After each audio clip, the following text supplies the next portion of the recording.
Bonjour à tous, nous sommes aujourd'hui le 27 Tevet et nous allons donc continuer notre étude du 14e chapitre du Tanya.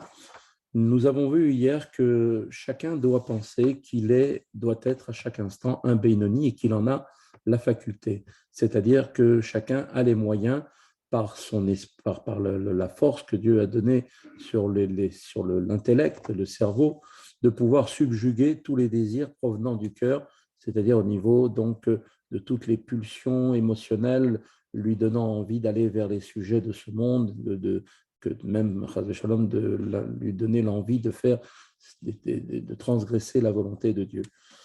Et chacun a la possibilité de le faire et de révéler en lui son amour, cet amour latent qui se trouve dans le cœur de chacun et qui lui permet à chaque instant de pouvoir sortir de ce vent de folie, comme il est rapporté dans la Gemara Sota, que chacun peut sortir de cet esprit de folie que met en lui le mauvais penchant, qui justement lui envoie ses mauvaises pensées et de les repousser totalement de lui en faisant apparaître son amour latent, cet amour latent qui est donc la capacité que chaque juif a, même si c'est le plus léger parmi les plus légers. On a pu le voir à travers des générations dans des périodes très difficiles pour le peuple juif où on leur avait demandé d'abjurer leur foi et qu'ils ont préféré mourir plutôt que d'accepter cette situation.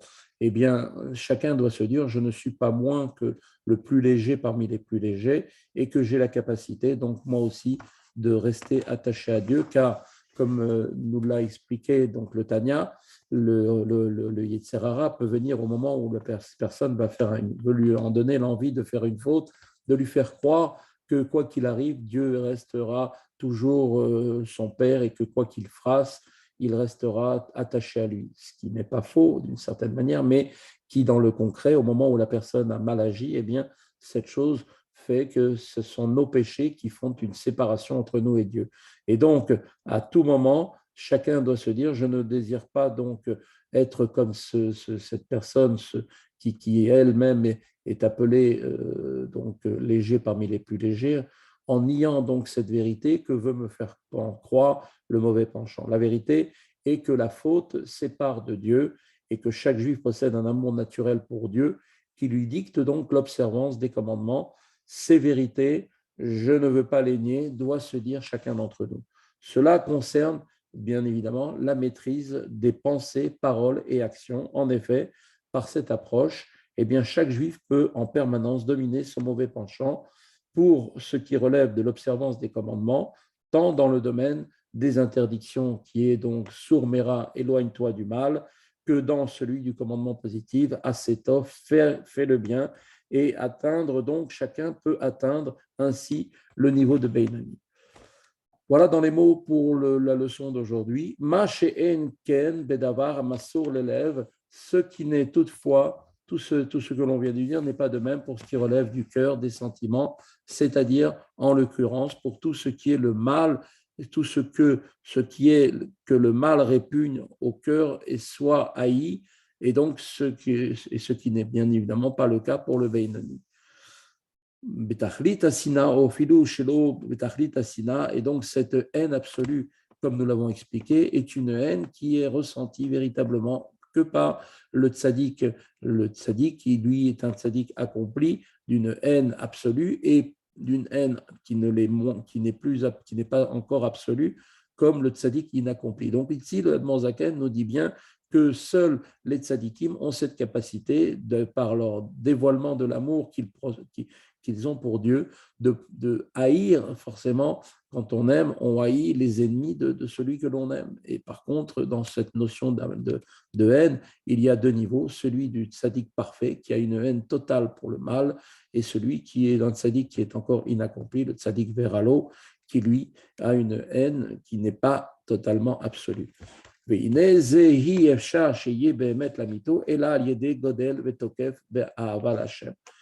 ce niveau-là d'amour ne pourra être atteint avec une parfaite vérité qu'au moyen du grand et puissant amour pour Dieu que l'on appelle donc Beprinat Ahava Betanogim Litaneg al Hashem, qui est appelé l'amour dans les délices, qui consiste à se délecter dans le divin. Mais Ein Olam Haba, qui est en fait un niveau d'amour qui est comparable dans ce monde déjà au plaisir du monde futur qui apparaîtront. Dans nos Chachamim, on dit que les âmes, à la période du monde futur, eh bien, prendront plaisir au rayonnement de la présence divine. Seul cet amour dans les délices suscite un sentiment de haine à l'égard du mal et des plaisirs matériels. Valze amuru rabotenu zal olamecha tire bechayecha ve'en kol adam zocher leze kizeu ken kibul sachar. Et donc, nos Chachamim nous ont dit que les âmes prendront plaisir au rayonnement de la présence de Dieu. Seul cet amour dans les délices suscite donc un sentiment de haine à l'égard du mal et des plaisirs matériels. Valze amru rabotenu zal olamecha tire bechayecha ve'en kol adam zocher leze ken kibul sachar. Et à propos de celui qui atteint cette sublime force d'amour, nos Chachamim ont dit, comme il est rapporté dans le Gemara Brachot, Daf 17, Amoud Aleph, tu verras une lueur de ta récompense du monde futur durant ta vie. Tout homme n'a pas ce mérite, car cette forme d'amour participe de la récompense d'en haut. Donc la récompense est à l'initiative de celui qui la donne, c'est-à-dire de Dieu lui-même, et non de celui qui la reçoit. Avodat matana eten et keunatrem chule, ainsi qu'il est dit, Dieu a parlé au Kohanim, je vous donnerai le service sacerdotal en cadeau. Le service de Dieu qui relève de cet amour sublime est symbolisé donc par le sacerdoce des membres de la famille d'Aaron, encore que pareil service ne leur soit pas exclusif. Ce verset donc nous indique que ce niveau sublime de service de Dieu est un véritable cadeau de Dieu. Comme il sera expliqué un peu plus tard, on verra ça donc dans le chapitre 43.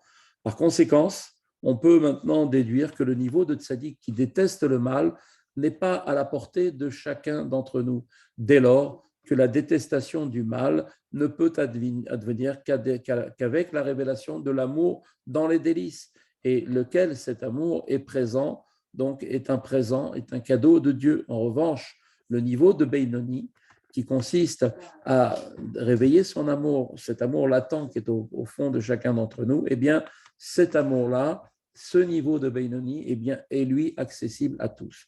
Donc, dans cette perspective, maintenant, Rabbi Shneur Zalman va entreprendre de nous expliquer à présent la déclaration de Job qui s'est adressé à Dieu, qui disait, donc, comme on l'a vu dans le premier chapitre, Ata berata tzadikim, Ata berata reshaim.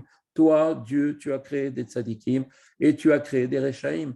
À ce propos, la question suivante avait été posée, rappelez-vous, au premier chapitre. On avait demandé comment est-il possible de dire que Dieu a créé des tzadikim et des reshaim. L'homme est seul responsable de ses actes, il a le libre arbitre, et certes, d'après le Talmud, Dieu décide si cette personne sera intelligente, ou bien si elle sera stupide, si elle sera fort, ou bien si elle sera chétif. Mais il ne détermine pas s'il sera un tzaddik ou un rachat, car le libre arbitre lui sera alors retiré si on pensait que c'est déjà défini à l'avance, que les dés ont été jetés dès le départ. Alors là, il n'y a plus de libre arbitre, et là, il n'y a plus de notion de punition ni de récompense. Donc, comment Job peut-il donc affirmer « Tu as créé des tzadikim et tu as créé des reshaïm » Sous-entendu, il n'y a plus de choses, les choses restent ensuite inchangées. D'après la définition du tzaddik qui est donnée ici maintenant, définition qui implique que de devenir un tzaddik dépasse le cadre du libre arbitre et est en fait, donc, comme on l'avait expliqué, un cadeau, un présent de Dieu, la déclaration de Job devient claire. Tu as créé des tzadikim signifie dès lors maintenant que Dieu a créé des âmes capables d'atteindre le niveau de tzaddik. C'est ce que voulait dire Job là-bas. La reine Amar Yov Barata tzadikim, c'est le pourquoi Job a dit tu as créé des tzadikim. La suite de la phrase tu as créé des reshaïm ne sera expliquée qu'au chapitre 27. Kdeita betikuneim sheyesh beneshamot Israël kama mine madrigot ou bechinot.